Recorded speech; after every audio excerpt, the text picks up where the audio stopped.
Well, Your Excellencies, ladies and gentlemen, both in the room and also online, welcome and good afternoon. My name is Louis Taylor. I'm Chief Executive of UK Export Finance, the UK government's export credit agency. This is the last session of the Finance Day programme at the British Pavilion.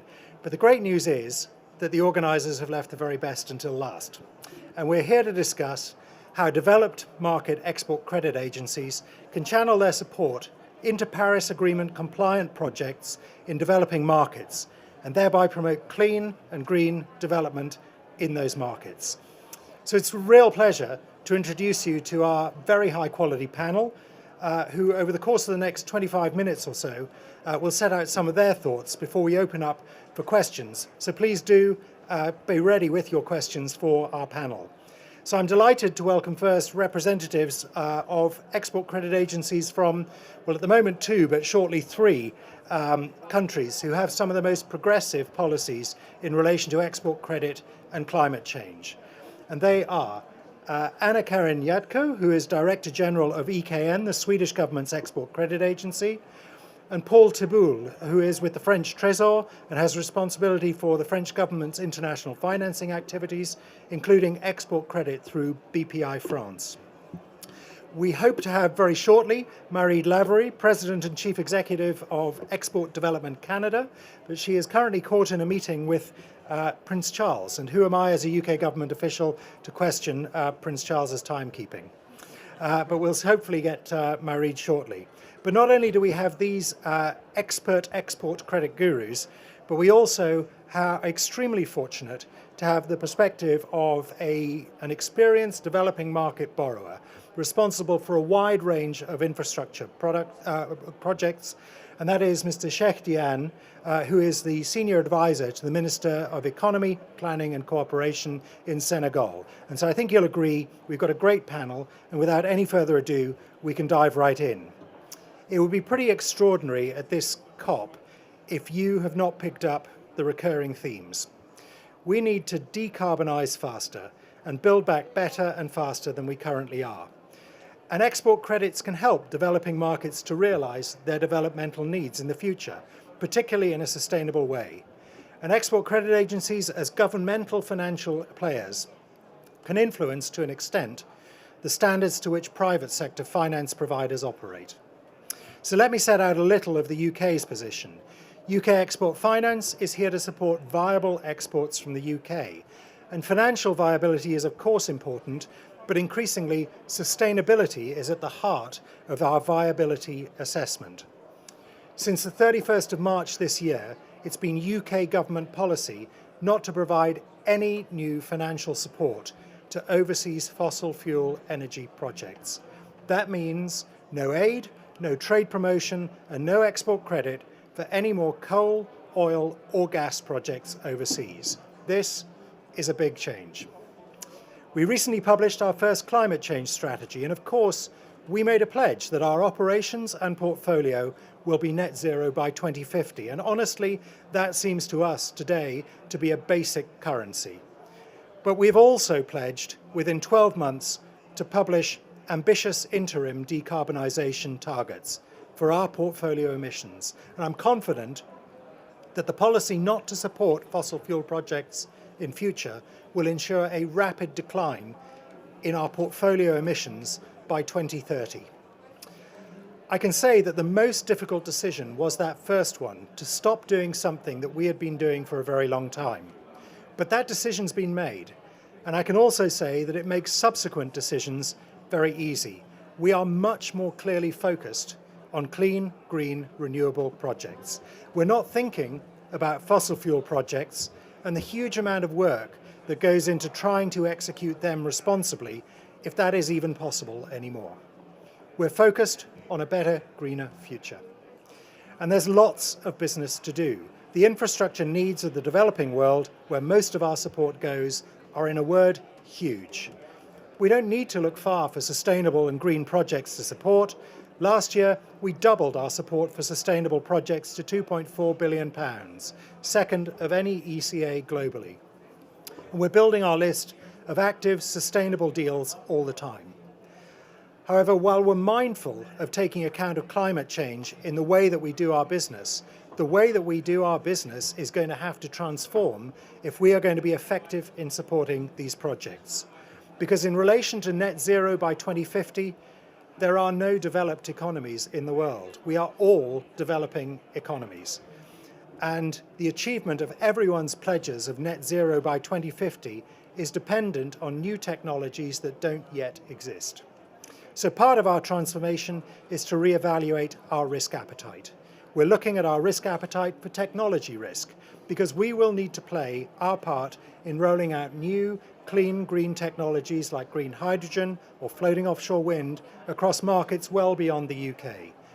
And we're evaluating our risk appetite for the kinds of project sponsor that we are willing to support because sovereign balance sheets can't bear the quantum of all the finance needed. And we will no longer be dealing mainly with huge national oil or power companies as project sponsors. New sponsors will need a new approach.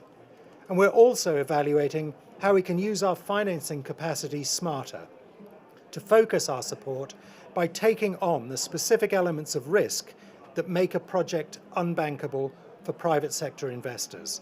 If we can give those investors a completion guarantee on a new technology, or if we can take a first loss guarantee on a project, or if we can guarantee an offtake agreement, then that could be a really efficient and effective use of our own limited resource to help develop the projects that we all need in the countries that have most need.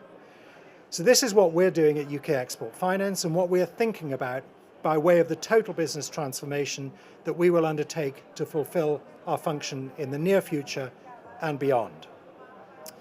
So you might sense that I could go on for some time, and tempting as that is, I am, however, going to pause there, because I'm going to hand over to Anna-Karin to give a different perspective from Sweden, and it would be great to hear, Anna-Karin, how things are going at EKN. Right, thank you very much. I'm not sure I'm going to be giving you that much of a different perspective, but possibly we come from different directions. I mean, export credit, we all know, is a form of finance that is particularly suited for long-term investment projects. You need long tenor, you need proper risk assessment, and you need an understanding of collaborating with governments, with other ECAs, with DFIs, with commercial banks, and so on and so forth. And what we have done is, we stopped doing coal a few years back, actually. And interestingly enough, when we stopped, we met a number of bankers, and it's sort of 2 years plus, not that long ago. And they were saying, no, we're going to keep going, core clients, we'll have the exceptions, this, that, and the other. And I think there are very few commercial banks that would now guarantee new coal extraction. So I think you made a brave decisions. We've also made a number of decisions. And one of our decisions is that we very carefully assess any project against the Paris Agreement, and is it in line with the 1.5 degree undertaking or not? So that's our starting point, and that is really all type of projects. If you asked me a couple of years ago, what are you doing in terms of wind and solar power? I would have said, actually not that much, really nothing. However, that's changed. We now have 7% of our portfolio only in a few years, which is complete solar wind power. And then if you add transmission, it's 10% plus, which obviously means things are happening, and it's going a lot faster than I could ever have imagined. One just interesting example is that in a country like Angola, we have financed the largest sub-Saharan sun power plant, solar panels, in a country which is clearly very reliant on fossil fuel, especially for electricity. It's a fast-growing country, 7th largest in Africa. And I think if you asked me a few years ago, is this something that you think is going to be happening in the near future? Because normally these projects takes forever. They can take up to 10 years, from starting discussions, few governments change, the company, this, that, and lots of sustainability analysis. But this is actually something that's going to be completed by 2022. So it is happening on the ground, and I think what we need to be doing is all of us, we just need to be running faster, basically.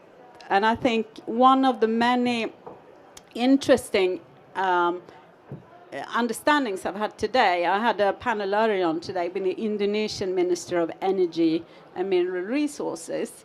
They have a clear plan. They are undertaking vast investments in renewable energy. So things are happening. And we know that when it comes to developing markets, at least that's the figure I have, up to 2030, they need to sevenfold the investment required, going from 150 million US dollars to 1 trillion. And I think the interesting thing, I mean, one of the many themes of this meeting, at least what I've experienced today, has been how do you move from billion to trillion? And I think that's where we all in the export credit, you know, we have capacity. None of my colleagues, I think that includes you as well, you know, when I ask, do you have enough capacity to actually meet financing needs for these type of projects? And everybody says, no, we got plenty of capacity. So I think it's really a question of now realizing that we have moved very fast in the last few years, but we're going to have to be moving even faster. And that's where I think that ECA financing can serve as a catalyst. We know that. We have vast capacity. It's the type of finance that is long-term. We are used to a lot of risk assessment, and sustainability risks are really key at any project of this kind. And when it's not only environment, of course, it's also human rights, for example. And there are a number of risks that we together not only need to identify, but we need to also to find a way of mitigating. Because a lot of these risks, they are like, you know, projects can run for 15 years, 20 years. You need to have a very long-term perspective. And I think that's something that we as Export Credit Agency, we have that view already. And I know that you've been in business slightly longer than us, but we've been going for 90 years, roughly. So I think we have experience, and I know, like, a number of us have also seen we are one of the most active export credit agencies in sub-Saharan Africa, in view of the size of our country. And I'm very pleased that countries where we have previously never had a lot of Swedish export, never had a lot of export finance, we actually see a demand now. And they are all for renewable projects, including from a country like Senegal, where Sweden and Senegal, we haven't done a lot of trade over the years. But I'm hoping that we together can actually do that. And I think in the example I had of Angola, we actually reinsured with K-Shore, our Korean colleagues. We used a South African development bank that was part of the transaction. ING Bank was there. So there were a number of actors required to make sure we got that project off the ground. So I think, yep, I'm not sure I disagreed with you there. Maybe I should. Thank you.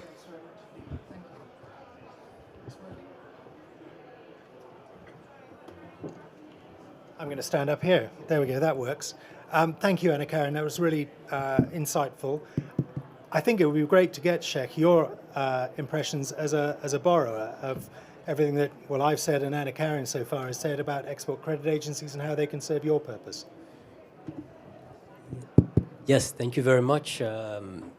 Good evening to everyone. My name is Sheikh Jain. I'm one of the advisors to the Minister of Economy, Planning and Cooperation for Senegal. And part of my role is to work a lot with export credit agencies to do a lot of transactions. So let me just say that it's an honor for me to be here among partners, development partners, especially on this topic on climate finance. As you know, climate finance today, less than 3%, Africans do less than 3% of carbon emission, but climate change disproportionately affects us. So we see more and more temperature rising, sea levels rising, a lot more drought. And if you put a gender angle to it, you then start to seeing that women are much more affected because you have a lot more women in, let's say, agriculture, subsistence agriculture, which with drought undermines their ability to finance themselves, to make ends meet. And as well, if you're trying to build an inclusive economy, you need to put that as a lens in order to develop and finance your economies. And so when we put that together, climate finance is certainly at the heart of one of our priorities in Senegal today. So let me just say that it's important for us and it's something that we are actively working on to get. Accessing climate finance is always a challenge. So today there's a cornucopia of different partners working on that. So coordinating all of that study done by the Task Force on Access to Climate Finance, which I was fortunate to be a member of representing Senegal, we just actually unveiled the list of pioneer countries where we're going to be testing our principles and recommendations to improve that access. So that was at 4:30, and we're very pleased that 5 countries will be trialing this.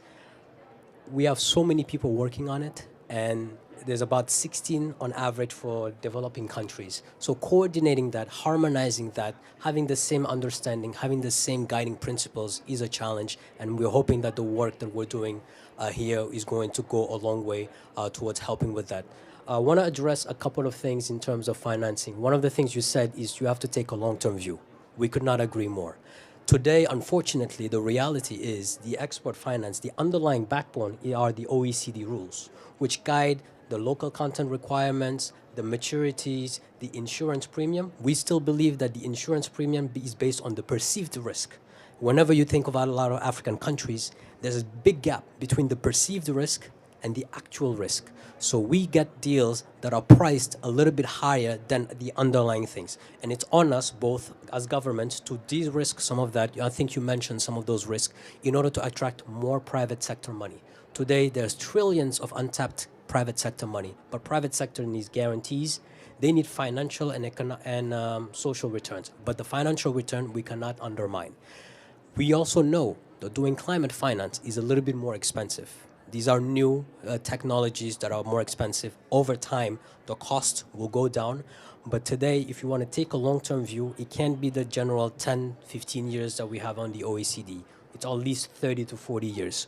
We cannot still have the maturity, the insurance risk premium of 10% and above. It needs to be much less than that. So there's work that I challenge on the ECAs to see how can we improve the maturities, the risk premiums, the tenors, and the interest rate that you're charging us, because ECAs are a very important instrument for financing our development. ECAs have been partners. It's not just about an export credit, a foreign company coming in to do business. It's about the economic cooperation between two nations that underlines the effectiveness of ECA financing into developing countries. And that spirit, unfortunately, sometimes with these stringent rules, which do not necessarily match the assets that you're trying to finance. If you're trying to finance a rail project, the economic benefits are not going to be seen for at least 20 to 30 years. But if you're doing the financing, you only get up to 10 to 15 years, which already on a borrower's perspective, you're already starting to pay without even seeing any fruits of the work. And you have to use your balance sheet in order to do that, as opposed to doing a project finance, which is a project cash flow that is expected to be paying back the debt. And that's where we wanted to move. For the case of Senegal, we just unleashed a new PPP framework, which will allow us to do more public-private partnerships. And that's an opportunity for ECAs to play a larger role. We believe in ECAs as a catalyst.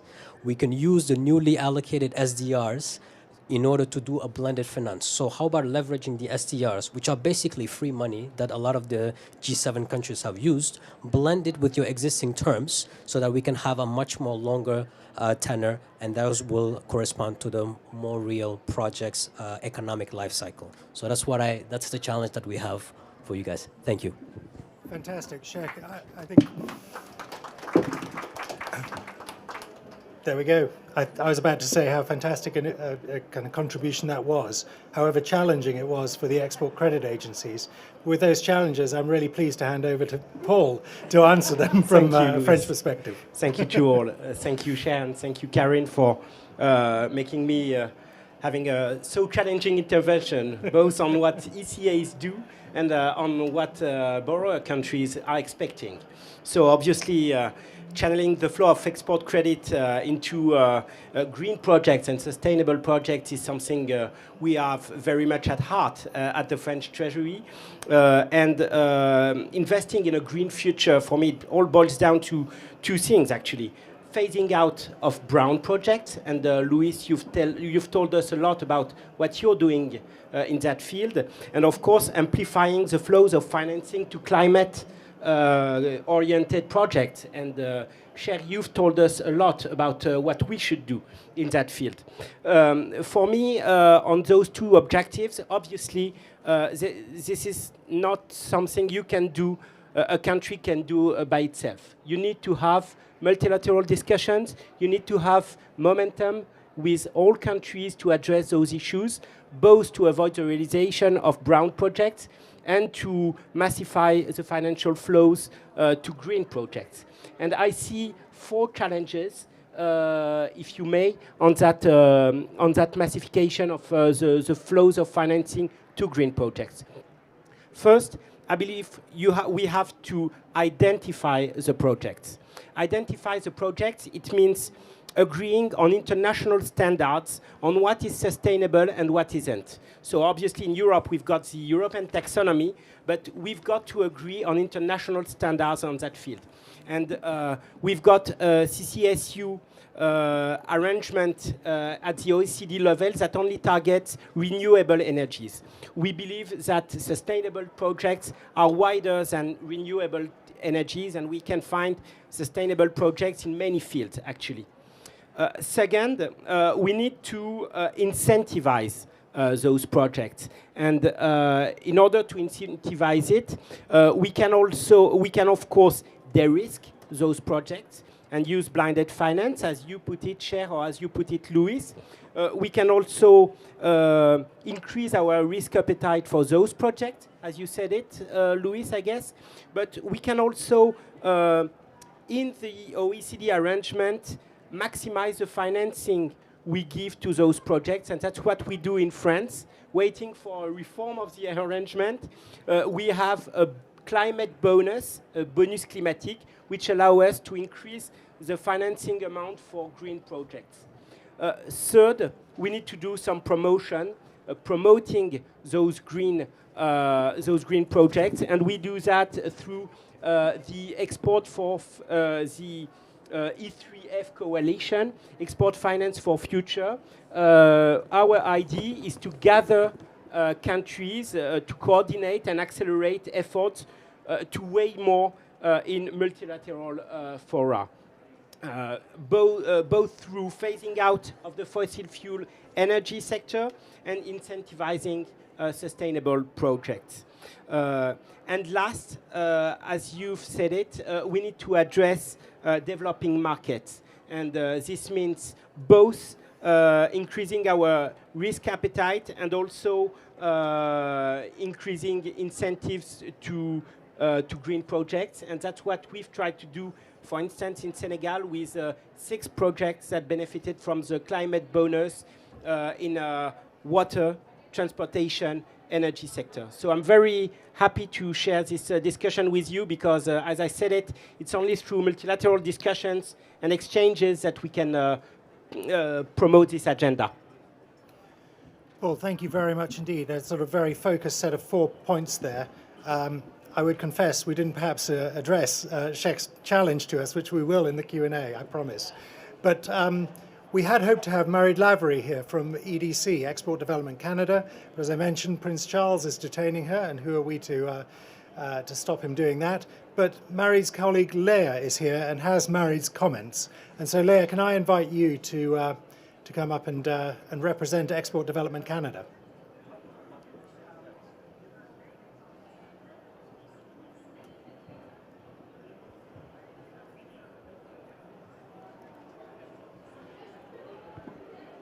So I promised that wasn't a stall because, in fact, I did get a note that Mairead has just come through security. So I'm going to start. Go for it. She knows the remarks. For the next 30 seconds, I've been promoted to her deputy CEO to deliver the first part of her speech anyway. Thank you for allowing this sort of interruption in the flow of your panel and for being gracious hosts. This summer, we all heard the verdict of the IPCC on the man-made nature of climate change and the disastrous impacts and consequences if we don't take immediate action. The debate, if ever there was one, is over. And since then, momentum has been building towards these meetings here in Glasgow, and we have turned urgently to the question of a way forward. And with that in mind, I think it might be helpful just to illustrate some of the steps we've taken at EDC in our path to tackle climate, both risk and opportunities. Everywhere from our first efforts to address climate change through investing heavily in our clean tech program, to our most recent announcements this summer to join the movement of corporations and nations achieving net zero emissions by 2050. And I hope to demonstrate that our announcements are not the result of a recent engagement with the challenge of global warming, but that they are rather the outcome of a long-term corporate evolution, one that we think is required of all ECAs and of all financial institutions, and we do hope to inspire and support action across our ECA community in particular. So I mentioned in 2012, we made support for clean tech a priority, and we've made ongoing investments that now rank EDC as the largest clean tech financier amongst Canadian financial institutions. In 2014, we became the first Canadian financial institution to issue a green bond, and we've continued to grow that program and have issued 5 to date, and are expanding that beyond the green definition into a broader framework for sustainability bonds. We've also introduced a standalone climate change policy that has codified our commitment that we've had in place since 2015 to restrict our support, not just against coal-fired power, but as well coal thermal transportation infrastructure, as well as coal mining. A great advantage coming out of that work is that it has basically catapulted our work into tackling science-based targets for our 6 most carbon-intensive sectors. These ambitious targets are the centerpiece of our net zero commitment, and our strategy is an all-encompassing undertaking and addressing every size of our customers from the small to the large across all of our industries in the Canadian ecosystem. And in this regard, our approach has just as much application for our customers exporting to the US or to Europe as they do to developing economies of South America, Asia, or Africa. Looking at sub-Saharan Africa in particular, EDC support of Canadian goods is heavily involved in light manufacturing, mining, and the agri-food sector, as well as varied sectors such as knowledge, information technology, and forestry. And we're excited, as an example of some of our approaches, to be part of an upcoming Team Canada mission to the region, Senegal in particular, to introduce local officials to Canadian capabilities in water, wastewater treatment, agriculture, and other key sectors that stand to benefit greatly from the latest in innovation and clean technology. And in all of these efforts, we find that our underlying climate policies and approaches have played a central role. Oh, my promotion has just ended. No. You carry on. I'm going to countermand. The point is, however, that after more than a decade of addressing the risks and exploring the opportunities of climate, EDC has made a determination that all business decisions are ultimately climate decisions. And this isn't just altruism. It is the reality of business today. And we believe that this approach is a business strategic competitive advantage for the exporters that we support, as well as for the markets in which they operate. So I'm speaking here not just on behalf of our customers and markets and Mairead, to the inevitable direction we must all take as ECAs, along with our DFI and private sector peers, to amplify the impact that we can have in combating climate change. And there has been no shortage of calls for that in any of the finance panels and speeches and remarks made here across the entire campus today. Thank you. Great, yeah. Well done, thank you very much indeed. Very glad to see Mairead arrive here by royal appointment. EDC being a Crown corporation, of course. So great to have you back with us, Mairead. Thank you. Look, I think that the first thing we should do, certainly based on the audience reaction to Sheikh's speech, is that we owe you a response on your challenge. And I think, Anna Karen, you are pretty keen to get in there, and I would have a few words after you, if I might, but go for it. And this challenge being that the terms that we can offer don't necessarily match the terms that are needed for long-lived infrastructure that pays back over a long time. And I mean, to put it very bluntly, you're 100% right. I mean, the OECD regulations are a straitjacket, and we're wearing it voluntarily, and it's stopping us from ensuring that we can offer the type of financing required. Just an example, I mean, why is it that investments in wind, we offer maximum 18 years? Why not 20, 25, 30? I mean, what makes it 18? Just as one of many examples. And I think we as a community of ECAs, we really need to actually actively really identify the fact that till you've changed the OECD regulations, we are not really offering the best incentives for renewables, nor are we offering the best incentive for projects like not necessarily 100% energy transition, but sustainability projects. And there are a number of those. And we know that the Agenda 2030, you know, most of the goals, they're interlinked. Energy is one, electricity is part of that, but in order for the rest, you need really to see that it could be schools, it could be roads, it could be transportation, any type of projects along those lines. I think we do really need to fully appreciate the long tenure required. And I mean, there are things like, you know, the size of the advance. Well, why have we put this at a certain percentage? I mean, these rules they're dated, they're not really in line with what's required to ensure that we can actually future-proof this type of financing. And we just need to do something about it, basically. So look, I would pretty much agree with all of that. At the same time, the point about export credit is to do things that the private sector won't or can't, but to do it in a commercial way and not a subsidized way.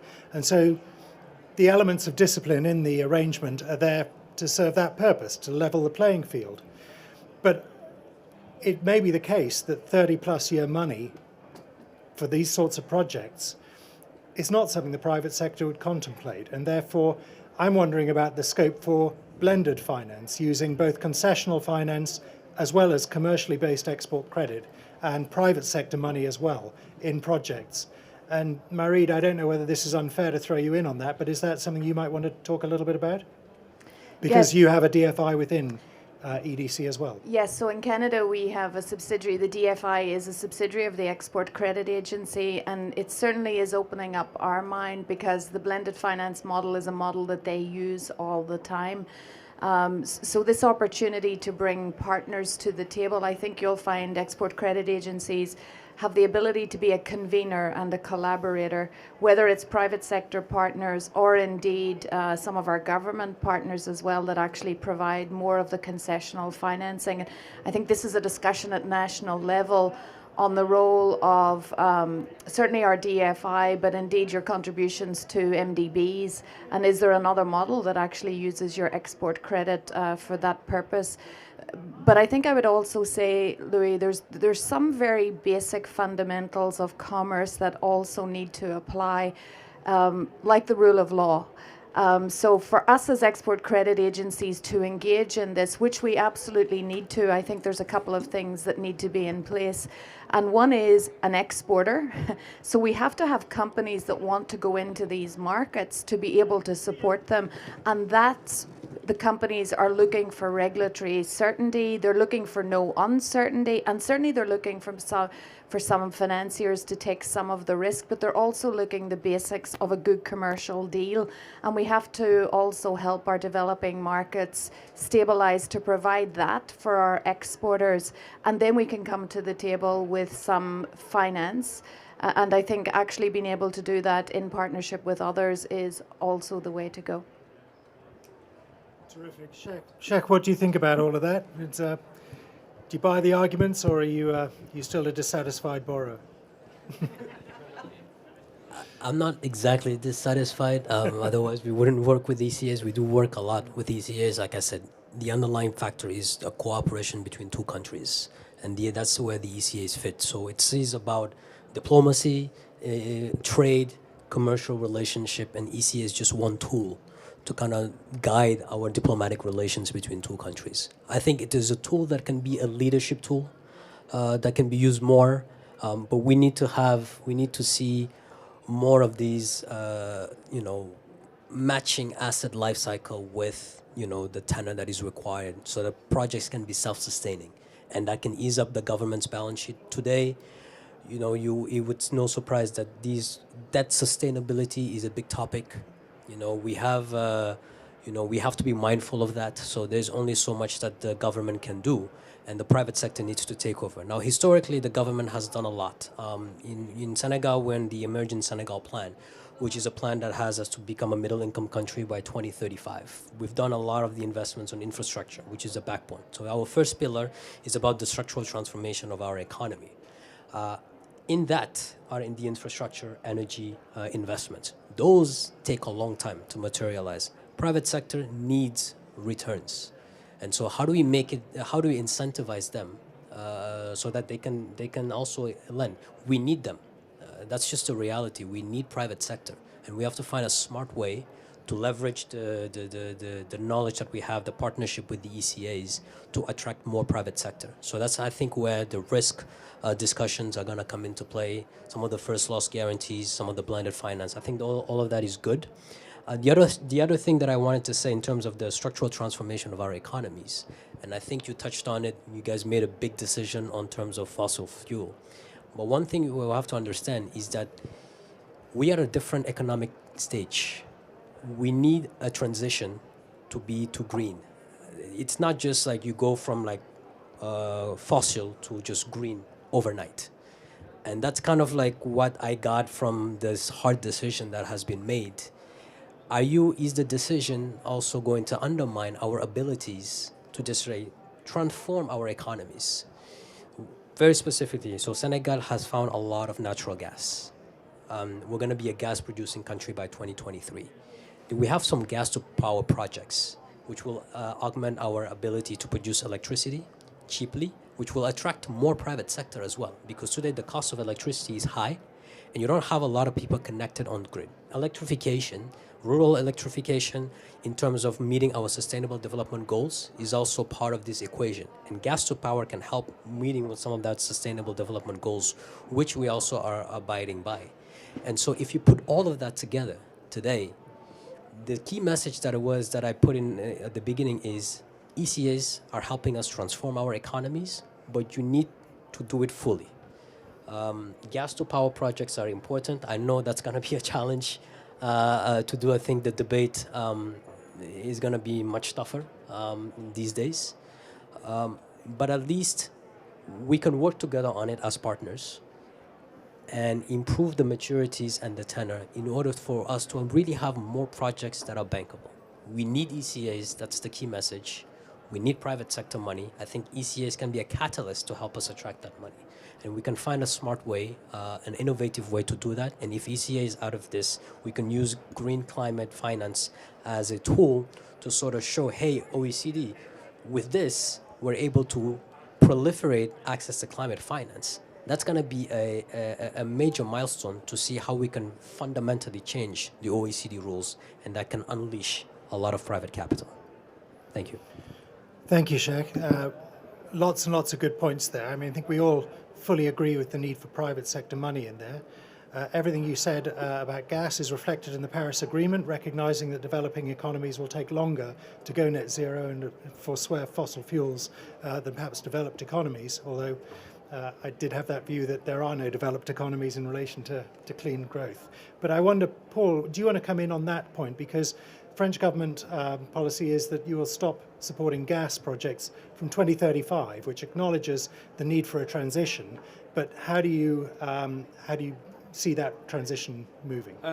Thank you, Luis. I just wanted to jump on something else, actually, Shad said about how to de-risk projects and how to increase the private sector. I guess we have thought about it at a summit in France last May on the financing of African economies. And we've talked a lot about SDRs. We've talked a lot about the private sector, the role of the DFIs, the role of the MDBs. And we really believe that to go from millions to billions, as you put it, we really need to de-risk and to attract private capital and private financial flows to these projects. And to answer your question on gas, I'm not sure gas is a sector where you need to de-risk and you need you need MDBs and DFIs money the most. It is a sector that is usually profitable by itself. But we need, for green projects, to attract those financial flows a lot more than we do today.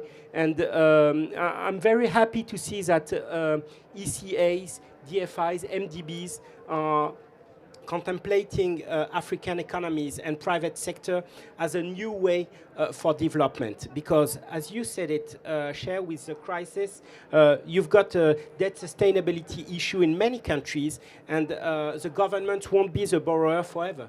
And if we need to increase those projects, it will have to be to PPPs, to private borrowers, to private companies, and this is very good news to attract new financings, I guess. Thank you, Paul. I wonder, Marie, we talked a little bit about blended financing, but how do we maintain a sort of level playing field, fair trade, in what, in terms of green trade, is estimated to be about a $1.8 trillion market by 2030? Yeah, I think we've had the benefit, I would say, of clear guidelines for a considerable period of time through WTO, OECD, and I'm with Anna Karin. They're out of date. So when we talk about what's needed with respect to climate, and we talk about the standards, we see other organizations providing the guidance. So we'll take TCFD, for example, on disclosure.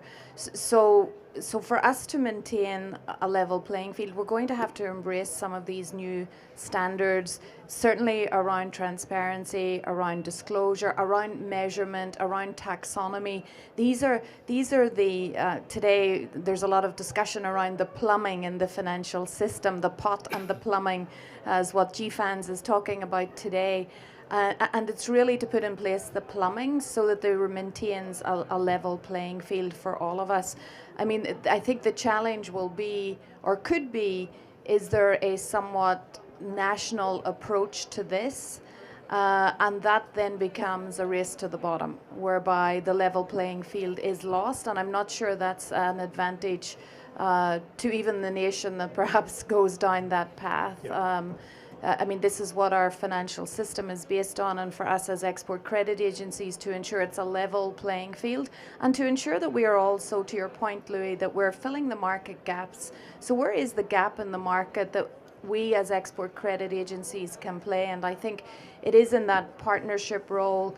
It is probably in an area that we haven't done as much of recently, which is taking the de-risking view. And where is it specifically that we're needed to de-risk? I think interesting comments from my colleague Paul from France. I think the challenge, and let's take gas as an example, you're right, these are projects which are very well known and easily banked to the extent that the country has the scale to bank those projects. And that is something that is incredibly challenged. So you can take a very well-known technology, but if the country doesn't have the scale to exploit its gas resources to then invest into the projects, it doesn't really matter if in fact gas is a well-known technology. So I think this is an incredibly challenging moment for all nations, to your point, Louis, not just developing or developed, you're right. We're all trying to explore this together, and therefore having a set of common standards and rules will really help us with that. So Jacques has certainly said what he thinks should change at the OECD. Any views, Paul, Anna Karin, about how we change that and how we get a consensus around that as well, and bring others into that consensus of really doing what only government can do, but doing it in a way that helps borrowers like Sheikh and others? I think another point worth considering, yes, I mean, level playing field, very important. We don't want to race to the bottom. We are complementary. We need to meet these needs. and we need to update. But as a somewhat more famous Swede has said, we really need to be guided by science. And I think there comes a point when I think OECD possibly should have a more science-based rules, which means that they will have to evolve much faster than what we've seen to date. And I think that's also something worth bearing in mind, because progress is happening, but we tend to end up in the nitty-gritty details. You know, the devil is in the detail, I agree. But sometimes I think we may be losing the scientific basis for what we are doing and why, and that's something I think we should also bear in mind. Thank you. We are out of time, and I've realized that I offered the audience the chance to ask a question.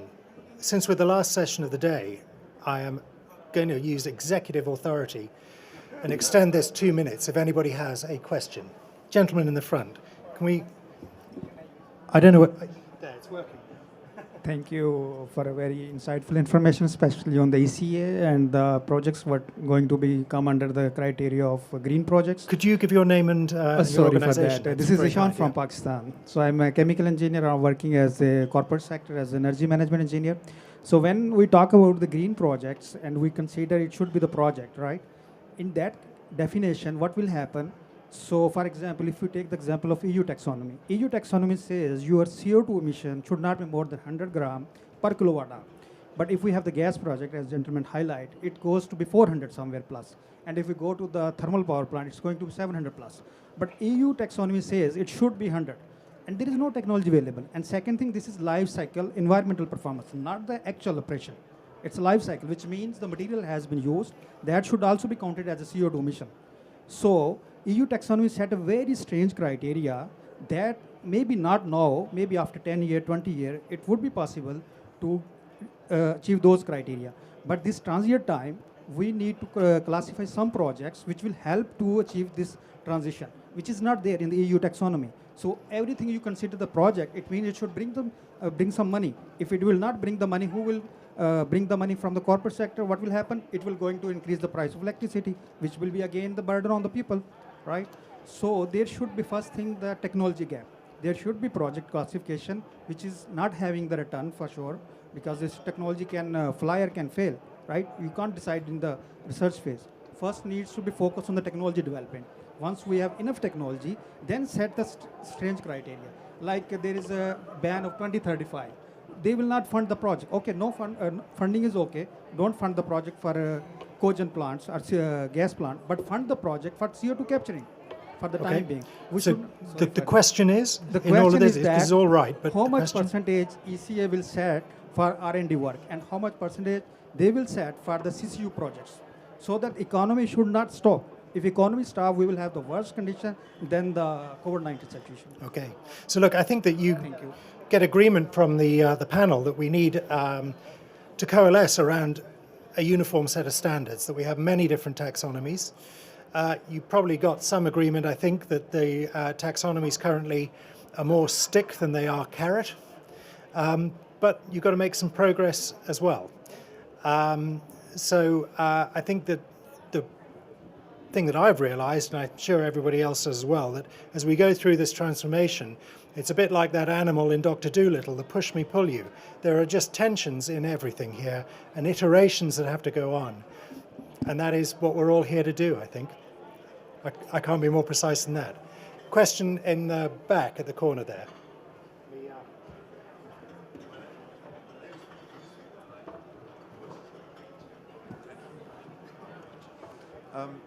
My name is Peter Sweetman, and I wanted to highlight a project that the European Climate Foundation funded, and I sat on the project board.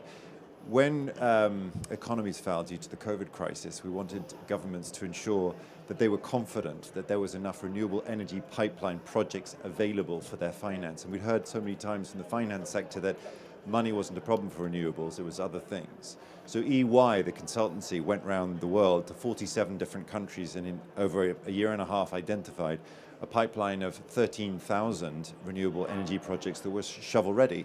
And we launched them here at the Sustainable Energy for All Pavilion yesterday. So the list is available to government. So if the first question in your mind is where are these projects, you can approach David Roxby in the UK team of EY, and they will send to any government email address the list of projects. But that wasn't my point. The point is that if developed in 3 years, those projects would require $1.9 trillion worth of finance. It would deliver 22% of the nationally defined contributions that we are discussing at this conference. It would save 2.5 gigatons of CO2 annually when produced and deliver 10 million local jobs, 50% of which would be in the construction and 50% of which would be in the building of the technologies. Now, I raise all of that because in that exercise we discovered that actually financing wasn't the problem, and I was going to suggest and ask you the question whether or not you consider these two fundamental mechanisms for promotion of that pipeline. The first would be an off-taker PPA guarantee facility in which the energy that they produced was going to be reliably paid for by domestic customers. It would be cheaper because renewables is efficient and cost competitive. It would be local, but it needs to be purchased. So there is a guarantee facility which I think that would be required for the purchases in the PPA contracts, so that means power purchase agreement contracts for those. The second of the two ideas that I had thought of is Europe and other countries are developing carbon contracts for difference.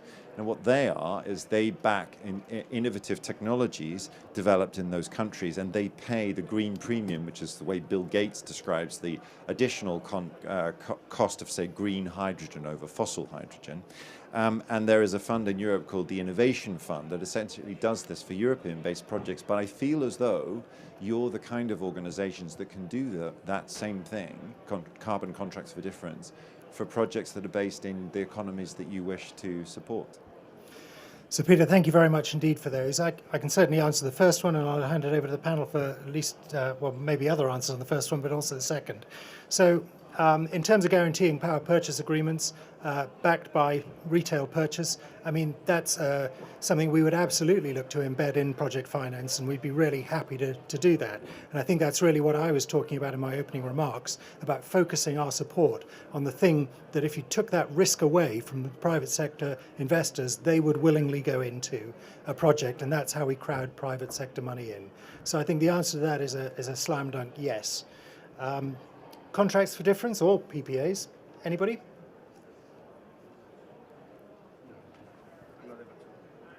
So I think that, Paul, great. Actually, I'm not able to answer this one, but I certainly look at the pipeline of projects you were referring to, as those are interesting. And obviously, the guaranteed facility for PPA, same answer as you do, but for carbon contracts, I just have to dig this one a little bit. So Peter, I think that everybody would like David Roxby's list. So if you want to give them our names, we're eager recipients. Ladies and gentlemen, I am going to draw this to a close, I think. Panelists, do you have any final comment you want to burningly make to this audience? No? Ladies and gentlemen, online and in the room, thank you very much indeed for attending this, and have a great COP. Thank you.